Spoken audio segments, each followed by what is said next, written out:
नमस्कार मंडळी, ऑलराऊंडर या आपल्या मराठी यूट्यूब चॅनलवरती आपणा सर्वांचं अगदी मनापासून स्वागत आहे. जर तुमचं वय 55, 60, 65 किंवा 70 पेक्षा जास्त असेल आणि तुमच्या अलीकडे असं लक्षात आलं असेल की सकाळी अंथरुणातून उठल्यावर तुमचे पाय जड वाटतात, थोडं चालल्यावर तुमच्या पोट्या दुखू लागतात, पायऱ्या चढताना तुमचे गुडघे लटपटतात किंवा झोपताना तुमचे पाय अस्वस्थ आणि अखडल्यासारखे वाटतात, तर पुढील काही मिनिटे खूप लक्षपूर्वक ऐका. आज मी तुम्हाला अशी एक गोष्ट सांगणार आहे जी येत्या काही महिन्यांमध्ये तुमच्या आयुष्याची संपूर्ण गुणवत्ता बदलू शकते. भारतातील लाखो वृद्ध लोक दररोज याच समस्यांशी झगडत असतात आणि ते कोणती सर्वात मोठी चूक करतात. ते म्हणतात की मी आता म्हातारा झालो आहे, आता काही हरकत नाही. पण लक्षपूर्वक ऐका, वय ही नेहमी समस्या नसते. अनेकदा आपण दररोज करत असलेल्या आणि आपल्या लक्षात न येणाऱ्या छोट्या सवयी हीच खरी समस्या असते. आणि या सवयींपैकी सर्वात महत्त्वाची सवय म्हणजे सकाळी तुमच्या ताटामध्ये सर्वात आधी काय असतं. तुमचे पाय हे तुमच्या शरीराचा पाया आहे, ज्यावर तुमचं संपूर्ण आयुष्य अवलंबून असतं. जर तुम्हाला मंदिरात जायचं असेल तर तुम्हाला पायांची गरज असते. बाजारात जाण्यासाठी तुम्हाला पायांची गरज असते. तुमच्या नातवंडांसोबत खेळण्यासाठी तुम्हाला पायांची गरज असते. लग्नाला उपस्थित राहण्यासाठी पायांची गरज असते. आणि जर तेच पाय तुमचे निकामी झाले तर आयुष्य अंथरुणापुरतंच मर्यादित होतं. आणि प्रत्येक वृद्ध भारतीयाच्या मनामध्ये कुठेतरी ही भीती दडलेली असते, मी माझ्या मुलांवरती ओझं बनेल. म्हणून आज मी तुम्हाला अशा 7 गोष्टींबद्दल सांगणार आहे ज्या तुम्ही सकाळी खाऊ शकता आणि ज्या तुमच्या पायांचे स्नायू, हाडे आणि नसा आणि रक्तप्रवाहाला आधार देऊ शकतात. जगभरातील अनुभवी डॉक्टरांचा असा विश्वास आहे की जर ज्येष्ठ नागरिकांनी सकाळी उठल्यावर नियमितपणे फक्त ही एक गोष्ट खाल्ली तर त्यांना 24 तासांच्या आत त्यांच्या पायांमध्ये थोडा ताजेपणा आणि त्यानंतर खऱ्या अर्थाने ताकद जाणवू शकते. पण त्याकडे जाण्यापूर्वी इतर 6 गोष्टी समजून घेणं महत्त्वाचं आहे, कारण प्रत्येक गोष्टीचं स्वतःचं असं कार्य आहे. आणि या व्हिडिओमधील शेवटची गोष्ट क्रमांक 1 आहे, सर्वात महत्त्वाचं आहे, कारण ती प्रत्येक भारतीय स्वयंपाकघरामध्ये असते. पण बहुतेक लोक सकाळी ती खाण्याची योग्य पद्धत विसरले आहेत. आणि म्हणूनच व्हिडिओ शेवटपर्यंत नक्की बघा. वयानुसार आपल्या शरीरामध्ये 3 मोठे बदल होतात. पहिला बदल म्हणजे स्नायूंचं प्रमाण हळूहळू कमी होणं. वैद्यकीय भाषेमध्ये याला सार्कोपेनिया म्हटलं जातं. स्नायूंची घट होणे. सोप्या भाषेत सांगायचं झालं तर हे एका मजबूत दोरीसारखं आहे जे हळूहळू पातळ होत आहे. जर वयाच्या 60 वर्षानंतर जर तुम्ही तुमच्या स्नायूंना योग्य पोषण आणि थोडा व्यायाम दिला नाही तर तुम्ही दरवर्षी सरासरी 1 ते 2% स्नायू गमावू शकता. दुसरा बदल म्हणजे हाडांमधील कॅल्शियम कमी होऊ लागतं आणि हाडे आतून पोकळ होऊ लागतात. याला ऑस्टिओपोरोसिस म्हटलं जातं. हाडं बाहेरून मजबूत दिसतं पण आतून ते जुन्या विटेसारखं कमकुवत होतं. आणि तिसरा बदल म्हणजे रक्ताभिसरण मंदावतं, विशेषतः पायांमध्ये, कारण पाय हृदयापासून सर्वात दूर असतात आणि खालून रक्त परत वर आणणं हे हृदयाचं सर्वात कठीण काम असतं.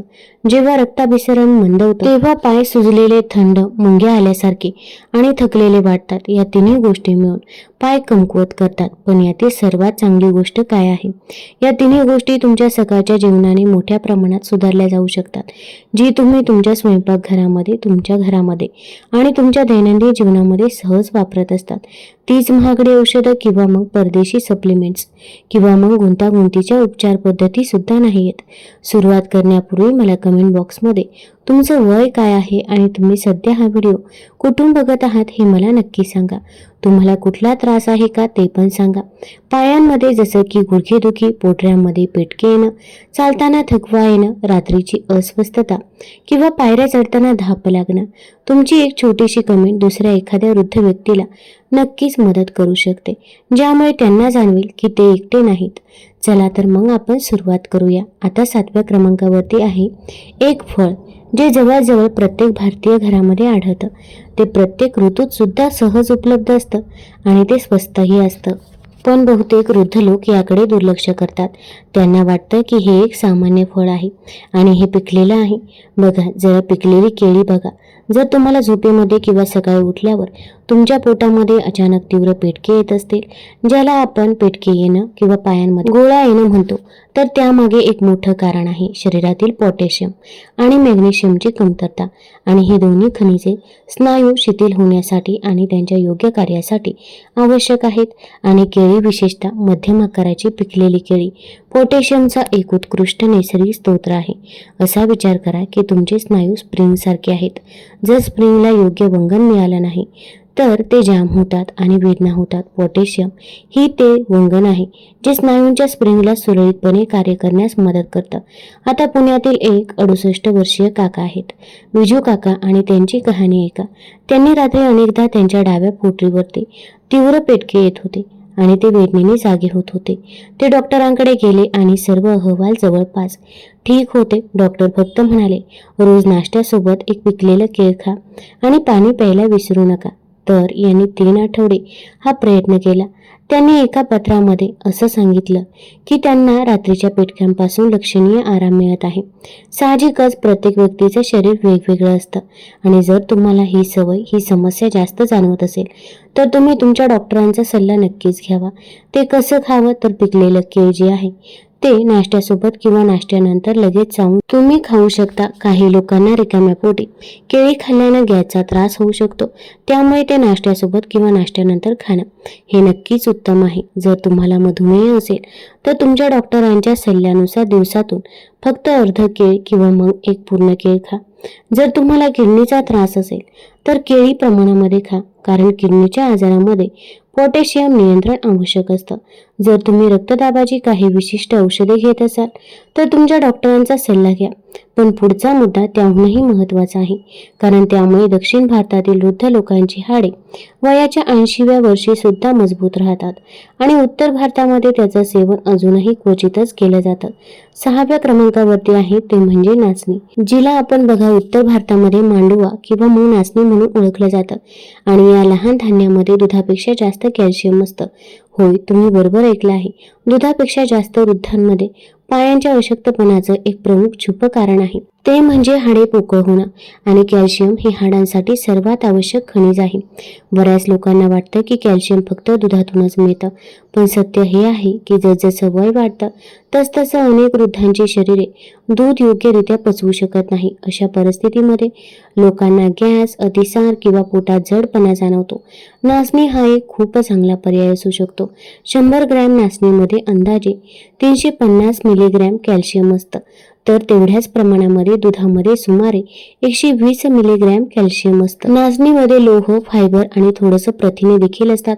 असा विचार करा, तुमची हाडे एका जुन्या विटांच्या भिंतीसारखी आहेत आणि कॅल्शियम हे त्या विटांना एकत्र धरून ठेवणारं सिमेंट आहे. जर सिमेंट निघून गेलं तर भिंत बाहेरून कितीही मजबूत दिसत असली तरी सुद्धा ती आतून कमकुवत होईल. मी तुम्हाला एक 64 वर्षीय उमाताईंची गोष्ट सांगते. 5 वर्षांपूर्वी हाडांच्या तपासणी दरम्यान त्यांच्या डॉक्टरांनी त्यांना असं सांगितलं होतं की त्यांची हाडे कमकुवत होत आहे. त्यांनी रोजच पोळीच्या पिठामध्ये साधारणतः 3 भाग गहू आणि 1 भाग नाचणी टाकायचे आहे. थोडं नाचणीचं पीठ जे आहे ते घालायला त्यांनी सुरुवात केली. काही महिन्यानंतर त्यांना त्यांच्या पायांमध्ये थोडासा हलकेपणा जाणवला. अर्थात हा केवळ नाचणीचा परिणाम नव्हता. त्यांनी डॉक्टरांनी दिलेली औषधे सुद्धा घेतली. सकाळी थोडा वेळ उन्हामध्ये बसल्या आणि हलकासा व्यायाम सुरू केला. पण नाचणीने त्यांच्या जीवनाला एक नवीन जीवनदान दिलं. ते कसं खावं? सकाळी तुम्ही नाचणीची लापशी बनवू शकता. नाचणीचं पीठ कोमट पाण्यामध्ये थोडंसं दूध, थोडंसं गूळ आणि मध आणि थोडंसं कापलेले सुके मेवे घालून एकत्र करा. किंवा तुम्ही नाचणीची रोटी, नाचणीचा लाडू किंवा मग नाचणीचा चिला बनवू शकता.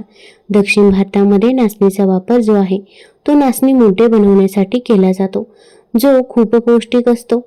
जर तुम्हाला थायरॉइडचा त्रास असेल तर मग नाचणीचं सेवन प्रमाणामध्ये ठेवा आणि डॉक्टरांचा सल्ला नक्की घ्या. जर तुम्हाला किडनी स्टोनचा जुनाट त्रास असेल तर त्याचं प्रमाण मर्यादित ठेवा, कारण नाचणीमध्ये ऑक्सलेट्स असतात. आता लक्ष द्या, कारण पुढचा मुद्दा असा आहे की जो आपली आजी आजोबा आपल्याला दररोज सकाळी खाऊ घालत असत, पण आजच्या पिढीने तो खूप महाग समजून विसरून गेला आहे. तथापि यासाठी फक्त 5 ते 7 बदाम लागतात. 5 ते 7 बदाम रात्रभर पाण्यामध्ये भिजवून सकाळी सोलून घ्यावेत. आयुर्वेदामध्ये बदाम हे मेंदू आणि स्नायू या दोन्हीसाठी अन्न मानलं गेलं आहे. त्यात व्हिटॅमिन ई असतं, जे स्नायूंच्या पेशींना होणाऱ्या नुकसानापासून वाचवण्यास मदत करतं. त्यामध्ये मॅग्नेशियम असतं, जे स्नायूंना आराम देतं. आणि चांगले फॅट्स असतात, जे सांध्यांमधील नैसर्गिक वंगण टिकवून ठेवण्यास मदत करतात. वृद्ध लोकांना गुडघेदुखीचा त्रास का होतो? कारण वाढत्या वयानुसार सांध्यांमधील नैसर्गिक वंगण कमी होतं. वैद्यकीय भाषेमध्ये याला सायनोव्हियल फ्लुइड्स म्हटलं जातं. हा एक तेलासारखा द्रव आहे. शरीराला चांगले फॅट्स पुरवल्याने हे वंगण टिकवून ठेवण्यास मदत होते आणि बदाम हे या चांगल्या फॅटचा एक उत्तम स्रोत आहे. पण इथे खूप महत्त्वाचा मुद्दा आहे. बदाम रात्रभर पाण्यामध्ये भिजवून सकाळी सोलून खावेत का? कारण बदामाच्या तपकिरी सालीमध्ये टॅनिन नावाचा पदार्थ असतो, जो काही वृद्ध व्यक्तींच्या पचनक्रियेमध्ये अडथळा आणू शकतो. बदाम भिजवून आणि सोलून खाल्ल्याने शरीराला त्यातील पोषक तत्वे अधिक चांगल्या प्रकारे शोषून घेण्यास मदत होते. एक 71 वर्षीय किसन काका आहे. ते एकदा म्हणाले की मी रोज बदाम खातो, तरीही मला काहीच फायदा होत नाही. तेव्हा मी त्यांना विचारलं की तुम्ही ते कसं खाता? तर ते म्हणाले की मी मूठभर बदाम घेऊन खातो. ते कोरडेच खातो. ही एक चूक आहे जी अनेक लोक करतात. बदाम कमी प्रमाणामध्ये पण योग्य पद्धतीने खाणं आवश्यक आहे, कारण त्यांनी आपली पद्धत बदलली. ते 5 बदाम रात्रभर पाण्यामध्ये भिजवून ठेवत असत आणि सकाळी त्याची साल काढून ते चावत असत. 3 महिन्यानंतर त्यांच्या गुडघ्याच्या दुखण्यापासून काहीसा त्यांना आराम मिळाल्याचं त्यांनी सांगितलं. हा केवळ बदामांचाच परिणाम नव्हता. त्यांनी हलकं चालणंही सुरू केलं होतं. आता ते कसे खावे तर बघा. झोपण्यापूर्वी 5 ते 7 बदाम एका लहान वाटीमध्ये पाण्यामध्ये भिजवा. सकाळी पाणी काढून टाका आणि रिकाम्या पोटी किंवा नाश्त्यासोबत त्यांची साल काढून हळूहळू ते चावून खा. प्रत्येक बदाम किमान 25 ते 30 वेळा चावा. तुम्ही जितके जास्त चावाल तितके जास्त पोषक तत्वे तुम्हाला मिळतील. जर तुम्हाला पित्ताशयाचा त्रास असेल किंवा तुम्ही कोलेस्ट्रॉलची औषधे घेत असाल तर शिफारस केलेल्या प्रमाणामध्ये सेवन करण्यापूर्वी तुमच्या डॉक्टरांचा सल्ला नक्की घेतला पाहिजे. जास्त बदाम खाल्ल्याने वजन वाढू शकतं, म्हणून 7 पेक्षा जास्त बदाम खाणं टाळा. पुढचा मुद्दा विशेष आहे. त्याच्यासाठी आहे जे शाकाहारी आहे, मांस किंवा मासे खात नाही आणि तरीही त्यांना त्यांच्या स्नायूसाठी खरे प्रथिने हवे आहेत. तर चौथा मुद्दा आहे तो म्हणजे मोड आलेले मूग, जे सामान्यतः मुगाचे कोंब म्हणून ओळखले जातात. जसजसं आपलं वय वाढतं तसतसे आपल्या शरीराला प्रथिनांची सर्वाधिक गरज भासते.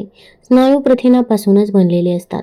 जर तुम्ही पुरेशी प्रथिने घेत नसाल तर तुम्ही कितीही व्यायाम केला तरी तुमचे स्नायू तयार होणार नाहीत. वृद्ध व्यक्तींसमोरील सर्वात मोठा आव्हान हे आहे की त्यांचे शरीर प्रथिनांवर पूर्वीसारखी चांगली प्रक्रिया करत नाही. तरुणपणी जसे प्रथिने शोषली जायची तसे आता ते शोषले जात नाही. अशा परिस्थितीमध्ये मोड आलेली मूगडाळ एक चमत्कारिक पर्याय ठरू शकते. जेव्हा मूगडाळ भिजवून तिला मोड आणले जातात तेव्हा तिची पचन क्षमता खूप वाढते. याचा अर्थ असा की मुगामध्ये पूर्वी बंद असलेले प्रथिने आता सहज पसरतात. या व्यतिरिक्त यामुळे त्यातील व्हिटॅमिन सी, फायबर आणि अनेक आवश्यक खनिजे देखील वाढतात. असा विचार करा की एका कुलबंद तिजोरीमध्ये भरपूर सोनं ठेवलेले आहे, पण तुमच्याकडे त्या तिजोरीची चावी नाही. मूगडाळ भिजवून तिला मोड आणणं ही त्या तिजोरीची चावी आहे. आता ते सोनं म्हणजेच यातील पोषक तत्व आहे, तुमच्या शरीराला उपलब्ध होतात. ही गोष्ट आहे एका 62 वर्षीय ताईंची. त्यांना खूप थकवा जाणवायचा.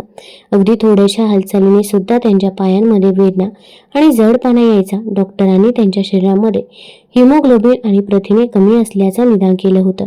त्यांनी रोज सकाळी नाश्त्यामध्ये सलाडप्रमाणे 1 वाटी मोड आलेले मूगडाळ, थोडंसं लिंबू, सैंधव मीठ, कोथिंबीर आणि टोमॅटो खाण्यास सुरुवात केली. 6 आठवड्यानंतर त्यांनी असं सांगितलं की त्या आता स्वयंपाकघरामध्ये बऱ्याच वेळ उभ्या राहू शकतात आणि त्यांचा थकवा सुद्धा खूप कमी झाला आहे. हा केवळ मुगाचा चमत्कार नव्हता. डॉक्टरांची औषधं ही प्रभावी होती, पण हा आहारातील बदल खूप उपयुक्त ठरला. तर आता हे कसं खायचं? तर मूठभर हिरवे आणि पिवळे मूग रात्रभर पाण्यामध्ये भिजवून ठेवा. सकाळी पाणी काढून टाका आणि ते एका ओलसर सुती कपड्यामध्ये ठेवा. दुसऱ्या दिवसापर्यंत लहान कोंब आलेले असतील, मग ते कच्चे किंवा लिंबू आणि मीठ घालून हलके वाफवून खा. काही वृद्ध लोकांना कच्चे कोंब पचायला त्रास होतो. अशा परिस्थितीमध्ये ते हलके वाफवून घ्या. जर तुम्हाला गॅसचा त्रास होत असेल तर सुरुवातीला प्रमाण कमी ठेवा. अर्ध्या वाटीने सुरुवात करा. थोडा वेळ थांबा. जर तुम्हाला आतापर्यंत ही माहिती उपयुक्त वाटली असेल तर ती तुमच्या आई-वडिलांसोबत, आजी आजोबांसोबत आणि इतर व्यक्तींसोबत सुद्धा शेअर करा आणि त्याचबरोबर व्हिडिओला लाईक करा, चॅनलला सबस्क्राईब करा. दर आठवड्याला आपल्या चॅनलवरती असेच नवनवीन व्हिडिओ, विश्वसनीय आणि उपयुक्त आरोग्यविषयक माहिती घेऊन येत असतात. तुमच्या छोट्याशा सबस्क्रिप्शनमुळे मला माहिती जी आहे ती लाखो वृद्ध भारतीयांपर्यंत पोहोचवण्यास मदत होते. आता आपण परत जाऊया पुढच्या मुद्द्याकडे. 3 मुद्द्यांसाठी त्या तयार राहा, कारण खरी महत्त्वाची गोष्ट आता सुरू होते. तिसरा मुद्दा आहे, सकाळी 1 कप कोमट दुधामध्ये 2 भिजवलेले खजूर घालून प्या. बघा, वृद्धांमध्ये पायांच्या अशक्तपणाचे एक छुपं कारण म्हणजे लोहाची कमतरता किंवा ॲनिमिया. जेव्हा हिमोग्लोबिनची पातळी कमी असते तेव्हा पायांपर्यंत ऑक्सिजन योग्य प्रकारे पोहोचत नाही आणि जेव्हा ऑक्सिजनची पातळी कमी होते तेव्हा स्नायू कमजोर होतात, थकवा लवकर येतो आणि पायऱ्या चढताना धाप लागू शकते. खजूर हे लोहाने समृद्ध असलेलं फळ आहे. त्यात नैसर्गिक गोडवा, फायबर, पोटॅशियम, मॅग्नेशियम आणि अनेक जीवनसत्वे देखील असतात आणि जेव्हा कोमट दुधासोबत सेवन केले जातात तेव्हा दुधातील कॅल्शियम आणि खजुरातील लोह एकत्र येऊन हाडे आणि रक्त या दोन्हींना आधार देतात.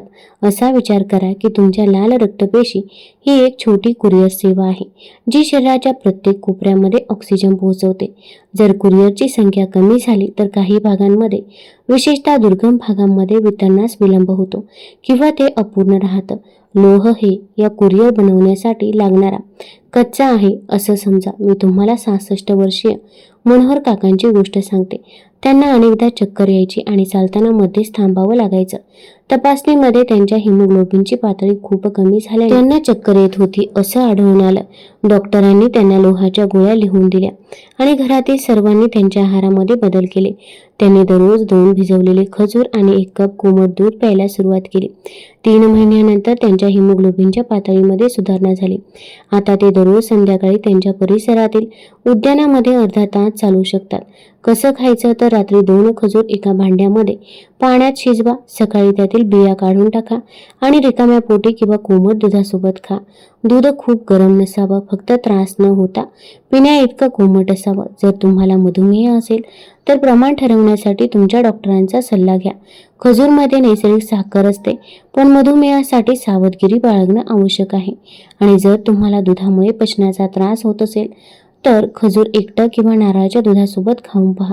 आता आपण येत आहोत दुसऱ्या क्रमांकावरती, ज्याला आपल्या उत्तर भारतामध्ये, विशेषतः बिहार किंवा पूर्व उत्तर प्रदेशामध्ये शतकानुशतके सुपरफूड मानलं गेलं आहे. ते अनेक गरिबांचं प्रोटीन आहे आणि ते म्हणजे चण्याचं पीठ किंवा सत्तू, भाजलेल्या चण्याचं बारीक पीठ. जर कोणी मला एकाच पारंपरिक भारतीय पदार्थाचं नाव विचारलं जो प्रोटीन, थंडावा, ऊर्जा, फायबर आणि खनिजे हे सर्व एकाच वेळी देते, तर मी क्षणाचाही विचार न करता नाव सांगेल, ते म्हणजे सत्तूच. बिहार आणि पूर्व उत्तर प्रदेशातील मजूर शतकानुशतके सकाळी हेच पीत आले आहेत, जेणेकरून ते दिवसभर न थकता किंवा न कमजोर होता काम करू शकतील. आणि अनेक लोक वयाच्या 80व्या वर्षी सुद्धा पायावर उभे राहतात. 100 ग्रॅम सत्तूमध्ये सुमारे 200 ग्रॅम प्रोटीन असतं. त्यात लोह, मॅग्नेशियम, मॅग्नीज आणि फायबर देखील असतं. आणि सर्वात महत्त्वाचं म्हणजे ते शरीराला थंडावा सुद्धा देतं. उन्हाळ्यातही त्याचे आराममध्ये सेवन करता येतं आणि ते पचायला सुद्धा अजिबात जड नसतं. सत्तू वस्तू जे आहे ते वयस्कर लोकांसाठी एक वरदान आहे, कारण त्यात स्नायूंच्या वाढीसाठी आवश्यक प्रथिने भरपूर प्रमाणामध्ये असतात. ते पचायला सोपे असतं आणि सर्वात महत्त्वाचं म्हणजे ते हळूहळू पण सातत्याने तुमच्या पायांचे स्नायू मजबूत करण्यास मदत करतं. असा विचार करा की तुमचे स्नायू जे आहे ते एक बँक आहेत आणि तर सत्तू म्हणजे त्या खात्यामध्ये दररोज सकाळी जमा होणारा पैसा आहे. जसजसं तुमचं वय वाढतं तसतसं तुमचं शरीर त्या खात्यातून पैसे काढतं आणि तुमचे स्नायू हळूहळू कमी होतात. जर तुम्ही दररोज सकाळी काहीतरी जमा करत राहिलात तर तुम्ही हे केल्यास तुमचं खातं रिकामं होणार नाही. आता बघा, एक 69 वर्षीय देवेंद्र काका आहे आणि त्याने 2 वर्षांपूर्वी त्यांच्या पत्नीने असं सांगितलं होतं की त्यांना पूर्वीसारखं नीट चालता येत नाहीये. ते खूप थकलेले असायचे. मी त्यांना विचारलं की ते नाश्त्याला काय खातात. ते म्हणाले फक्त चहा आणि बिस्किट. मी त्यांना नाश्त्यासोबत किंवा नाश्त्यापूर्वी 1 ग्लास सत्तू सरबत पिण्याचा सल्ला दिला. पाण्यामध्ये 2 चमचे सत्तू टाकायचं, थोडंसं काळं मीठ, लिंबाचा रस आणि भाजलेले जिरे त्यांनी ते करून पाहिलं. 4 महिन्यानंतर ते मला स्वतः म्हणाले की मला स्वतःच्या पायावरती चालता यायला लागलं आहे. त्यांनी त्यांच्या डॉक्टरांच्या सल्ल्यानुसार इतर काही बदल केले, पण सत्तू ही त्यांच्यासाठी सकाळची एक पक्की सवय बनली होती. ते कसं खावं तर नाश्त्याच्या थोड्या वेळापूर्वी एक साधा ग्लास किंवा थंड पाण्यामध्ये 2 चमचे सत्तू मिसळा. त्यात चिमूटभर काळं मीठ, थोडीशी भाजलेल्या जिऱ्याची पूड, अर्धा लिंबाचा रस आणि आवडीनुसार चिरलेली हिरवी मिरची व कोथिंबीर घाला. चांगलं ढवळून हळूहळू प्या. हिवाळ्यामध्ये तुम्ही गूळ किंवा मध किंवा दुधासोबत गोड सत्तू देखील बनवू शकता. जर तुमच्या पोटामध्ये खूप लवकर गॅस होत असेल तर अर्ध्या चमच्याने सुरुवात करा, नंतर हळूहळू प्रमाण वाढवा. जर तुम्हाला किडनीचा जुनाट आजार असेल, तुमच्या प्रोटीनच्या सेवनाबद्दल निर्णय घेण्यापूर्वी तुमच्या डॉक्टरांचा सल्ला घ्या. पण आता आपण येत आहोत पहिल्या मुद्द्यावरती. आपण हीच ती महत्त्वाची गोष्ट आहे जी मी आजच्या पूर्ण व्हिडिओमध्ये वारंवार उल्लेख करत आली आहे. लक्षपूर्वक ऐका, कारण हा या व्हिडिओमध्ये सर्वात महत्त्वाचा मुद्दा आहे. आणि आता आपण पहिल्या मुद्द्यावरती आलो आहोत. सर्वात महत्त्वाची, प्रभावी आणि सर्वात सोपी गोष्ट म्हणजे रात्रभर पाण्यात भिजवलेली उडीद डाळ. आपले आजोबा आणि पणजोबा सकाळी उठल्याबरोबर हे खायचे. आखाड्यातील पैलवान ते खायचे, गावातील शेतकरी ते खायचे आणि आयुष्यभर काम करणारे भारतीय अगदी 80, 90 किंवा 100 वर्षातही तेच खातात. अनेकदा त्यांच्या नाश्त्यामध्ये मूठभर उडीद डाळीचा समावेश करायचे. का तर चला ते समजून घेऊया. मूठभर भिजवलेल्या उडीद डाळीमध्ये किंवा सुमारे 25 ते 30 दाण्यांमध्ये प्रोटीन असतं, जे स्नायूंची दुरुस्ती आणि ताकदीसाठी आवश्यक असतं. रक्त आणि हिमोग्लोबिन वाढवण्यासाठी, लोह स्नायूंचं आकुंचन रोखण्यासाठी आणि आराम देण्यासाठी, मॅग्नेशियम पोटांचे पेटके कमी करण्यासाठी, पोटॅशियम हाडांसाठी, फॉस्फरस आणि कॅल्शियम पचनासाठी आणि हळूहळू साखर नियंत्रणासाठी, फायबर आणि नसा आणि मज्जासंस्थेच्या बळकटीसाठी बी कॉम्प्लेक्स जीवनसत्वे या एका मूठभर चण्यामध्ये तुमच्या पायांना आवश्यक असलेले सर्व काही मिळतं. रक्त, हाडे, स्नायू, नसा आणि ऊर्जा. कल्पना करा की जर तुमच्या पायांना रोजच्या दुरुस्ती किटची गरज असते तर भिजवलेले काळे चणे हा एक उत्तम पर्याय ठरू शकत होता. इतर पदार्थ हे आहेत केळी, बदाम, सत्तू, खजूर. पण हा एकच पर्याय जो आहे तो जवळजवळ सर्व काही देतो. आणि सर्वात महत्त्वाचं म्हणजे चण्यांचा ग्लायसेमिक इंडेक्स खूप कमी आहे, म्हणजेच हे तुमची साखर अचानक वाढवत नाही. मग तुम्ही हे रुग्ण डॉक्टरांचा सल्ला घेऊन त्याचं सेवन नक्कीच करू शकता. अशा पद्धतीने तुम्ही तुमच्या नाश्त्याद्वारे तुमच्या आरोग्यावर थेट परिणाम करू शकता. केळी स्नायूचे पेटके टाळण्यास मदत करतं. नाचणी तुमच्या हाडांना कॅल्शियम पुरवतं. भिजवलेले बदाम सांध्यातील वंगण टिकवून ठेवण्यास मदत करतं. मोड आलेले मूग सहज पचतात आणि ते खरी प्रथिने पुरवतात. खजूर आणि दूध निमोनियासोबत लढण्यास मदत करतात. तुमच्या शरीरातील ऊर्जेचा साठा पुन्हा भरवण्यासाठी मदत करतात. आणि एकच गोष्ट आहे, काळे हरभरे पायांच्या दुरुस्तीसाठी एक संपूर्ण किट आहे. तुम्हाला आता दररोज सर्व काही खाण्याची गरज नाही. एक सोपी योजना तयार करा. आजचा तुमचा पहिला बदल. आज रात्री खाण्याची गरज नाही. एक सोपी योजना तयार करा. मूठभर काळे हरभरे पाण्यामध्ये भिजवा. तुम्हाला फक्त एवढंच करायचं आहे. पुढील 7 दिवस दररोज सकाळी एक पिकलेल्या केळ्यासोबत भिजवलेले हरभरे हळूहळू तुम्ही चावून खाऊ शकता. त्याचबरोबर त्यापुढील 15 दिवसांसाठी पदार्थ जे आहे ते बदलून बघा. थोडंसं नाचणीची रोटी, मोड आलेले मूग आणि खजुराचं दूध यांना दैनंदिन दिनचर्येमध्ये समावेश करा. या सर्वांबरोबरच दररोज किमान 15 ते 20 मिनिटे हलकं चालणं नक्की करा. कारण केवळ खाणंच नव्हे तर हालचाली करणं सुद्धा महत्त्वाचं आहे. किमान 6 ते 8 ग्लास पाणी प्या आणि वर्षातून एकदा संपूर्ण शरीराची तपासणी करून घ्या. विशेषतः haemoglobin, vitamin D, vitamin B1, calcium आणि साखर याबाबत हा व्हिडिओ केवळ सामान्य आरोग्यविषयक माहितीसाठी आहे. हा वैद्यकीय सल्ला नाहीये. पण तुम्हाला मधुमेह, उच्च रक्तदाब, हृदयरोग, मूत्रपिंडाच्या समस्या, थायरॉइड, यकृताच्या समस्या असतील किंवा तुम्ही कोणतीही नियमित औषधे घेत असाल तर कोणतेही बदल करण्यापूर्वी कृपया तुमच्या डॉक्टरांचा सल्ला घ्या. प्रत्येक शरीर हे वेगळं असतं आणि जे एका व्यक्तीसाठी उपयुक्त ठरतं ते दुसऱ्या व्यक्तीसाठी उपयुक्त ठरेलच असं सुद्धा नसतं. शेवटी तुमचं वय आणि तुमच्या अधपतनाचं कारण नाही. तुमचं शरीर बदलतं पण योग्य माहिती, योग्य आहार आणि योग्य सवयीमुळे ते प्रतिसाद देणं कधीच थांबवत नाही. व्हिडिओ आवडला असेल तर चॅनल लाईक करा, सबस्क्राईब करा आणि आपल्या मित्रपरिवारासोबत जरूर शेअर करा. धन्यवाद.